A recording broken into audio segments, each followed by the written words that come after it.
Bank के side से या किसी भी फाइनेंशियल इंस्टीट्यूशन के साइड से इस तरीके की कोई भी रिपोर्ट या न्यूज़ नहीं मिली मुझे।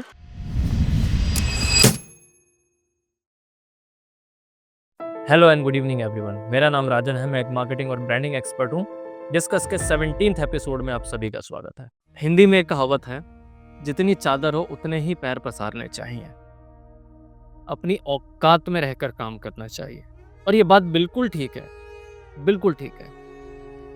पिछले दिनों, थोड़े दिन पहले, मे बी 1 वीक हो गया, ICICI बैंक ने अपने न्यू कस्टमर्स के लिए सेविंग अकाउंट का मिनिमम बैलेंस, जो एवरेज बैलेंस होता है, उसको 10,000 से बढ़ाकर 50,000 कर दिया। अफरा तफरी मच गई अचानक से सभी लोगों में।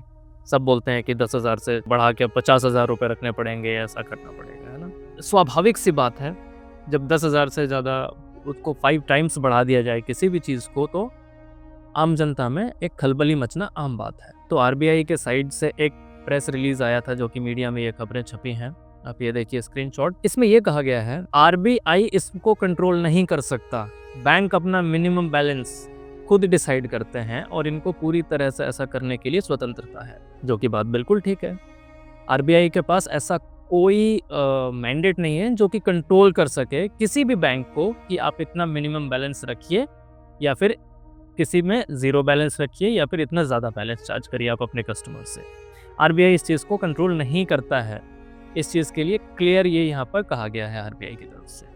इसके बाद देश के एक और प्राइवेट बैंक HDFC ने अपने कस्टमर्स के लिए मिनिमम बैलेंस को 10,000 से बढ़ा के 25,000 कर दिया है, और यह रूल 1 अगस्त 2025 से लागू कर दिया गया है। और ये सिर्फ नए कस्टमर्स के लिए, जो पुराने हैं उनके लिए अभी कुछ ऐसा मैंडेट नहीं आया है कि उनको, जिनका अकाउंट 10,000 मिनिमम बैलेंस पे ओपन हुआ था, उनको 25,000 बढ़ा के रखना पड़ेगा, या फिर उनको जो एग्जिस्टिंग चल रहा है उनका 10,000 उसको रखना पड़ेगा।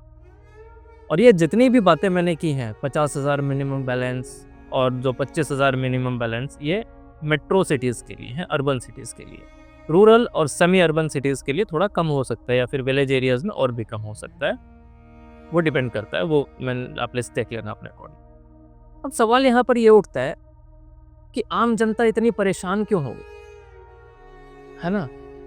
अगर किसी बैंक को 10,000 से बढ़ाना है, अपना मिनिमम एवरेज बैलेंस जो होता है आपका 50,000 करना है, तो इसमें कस्टमर को क्या नुकसान है और क्या फ़ायदा, आइए देखते हैं। इसमें पहले बैंक के फ़ायदे की बात कर लेते हैं। बैंक का फ़ायदा इसमें यह है कि उनके पास ज़्यादा फंड्स आएगा एक तरीके से, है ना। ज़्यादा फंड्स आएगा तो वो उस पैसे को ज़्यादा लोन दे पाएंगे कहीं पर भी, और बाकी चीज़ों में अपने बैंक के डेवलपमेंट के लिए उसको यूज़ कर पाएंगे, उस पैसे को वो लोग यूज़ कर पाएंगे।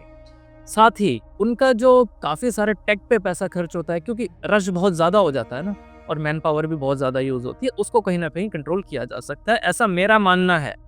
बैंक के साइड से या किसी भी फाइनेंशियल इंस्टीट्यूशन के साइड से इस तरीके की कोई भी रिपोर्ट या न्यूज़ नहीं मिली मुझे जिसमें यह बात साबित होती हो। ऐसा मुझे लगता है कि अगर अकाउंट्स कम होंगे उन लोगों के पास, तो जो एक ज़्यादा पैसे वाले क्लाइंट हैं उनके पास, वो लोग जाके अकाउंट खोलेंगे अपना, प्लस वो ज़्यादा पैसे रखेंगे तो बैंक के पास ज़्यादा पैसा होगा। इस तरीके से वो उस पैसे को एफिशिएंटली मैनेज करेंगे, और जो है उनको मैन पावर भी कम खर्च करनी पड़ेगी, क्योंकि उनके पास नंबर ऑफ ट्रांजैक्शंस कम होंगे, नंबर ऑफ अकाउंट्स कम होंगे। तो इससे क्या है, टेक पे भी उनका काफ़ी एफिशिएंटली यूज़ हो पाएगा। टेक पे लोड कम पड़ेगा तो वो काफ़ी एफिशिएंटली यूज़ हो पाएगा, है ना। तो अब आम जनता जाए कहाँ?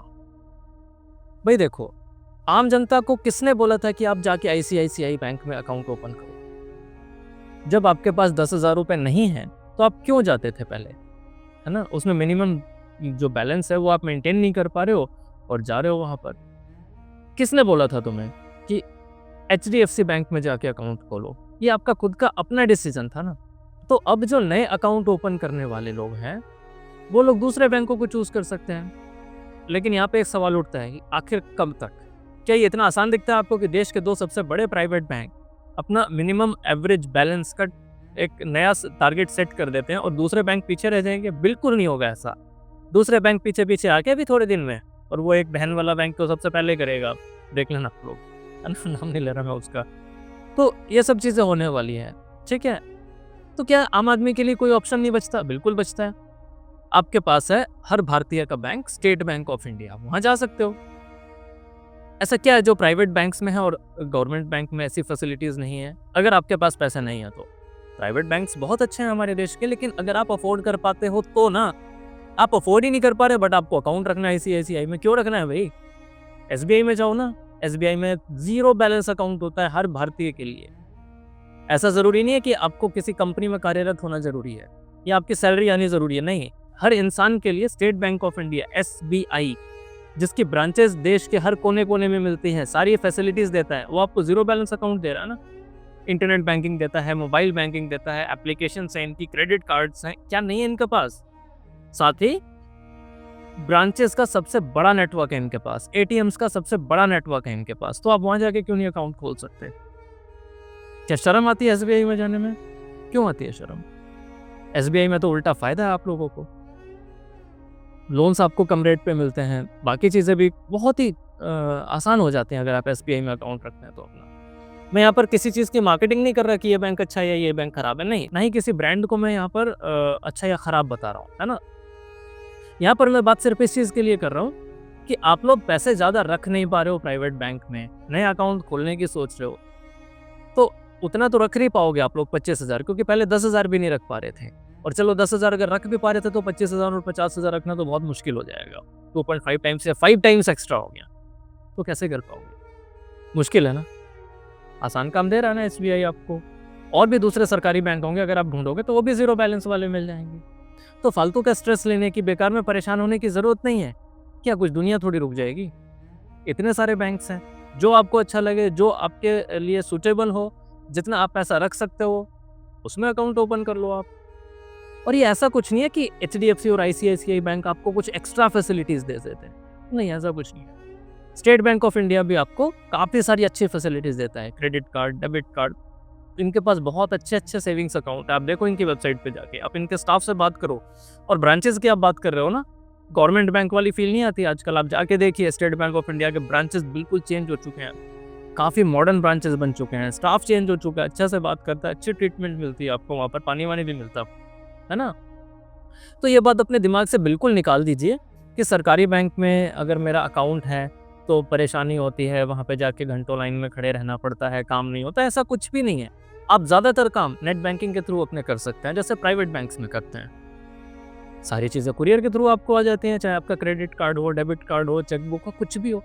और पहली बात तो आजकल चेकबुक की ज़रूरत बहुत कम लोगों को पड़ती है, क्योंकि यूपीआई वगैरह से काम हो जाता है। सारी फैसिलिटीज़ तो आपको मिल रही हैं, और क्या चाहिए, है ना? तो समझदारी से काम लेना चाहिए। आपका जिस भी किसी बैंक में अफोर्डेबिलिटी बन पाती है, आप वहाँ जाके अकाउंट खोलिए। उस रेस में मत शामिल होने की कोशिश कीजिए कि वो अमीर इंसान है, वो आईसीआईसीआई बैंक में अकाउंट खोल रखा है उसने, एचडीएफसी बैंक में अकाउंट खोल रखा है, तो मैं भी खोलूँगा। यार वो अफ़ोर्ड कर सकता है तो उसने खोला है ना, आप अफ़ोर्ड कर पा रहे हो क्या? नहीं कर पा रहे ना, तो चुपचाप अपना एसबीआई में खोलो ना जाके अकाउंट, ठीक है?